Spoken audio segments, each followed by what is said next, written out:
Pored svega, dobar dan. Vidjeli smo da se tužilja Svetlana Ceca Ražnatović nije pojavila. Što imate da kažete tim povodom? Pa nemam ništa kažem, znači to govori o njoj, ne o meni. Ja sam svoj iskaz dao pred sudom i ostao sam pri tvrdnjama.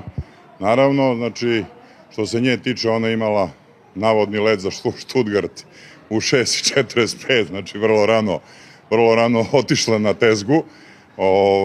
Tako da, jednostavno, sud je naložio da dođe sledeći put. Ukoliko ne dođe, raspisat će valjda potragu ili šta god, ili će dosti, tako da ja očekujem da sledeći put da se konačno ona i ja pogledamo oči u oči i da...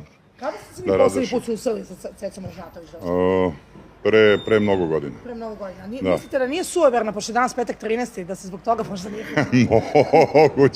Moguće, znači, ali uglavnom priložila je avionsku kartu kao dokaz da je u 6:45 morala da leti za Nemačku zbog večerašnjeg nastupa koji je posle 12 sati, tako da...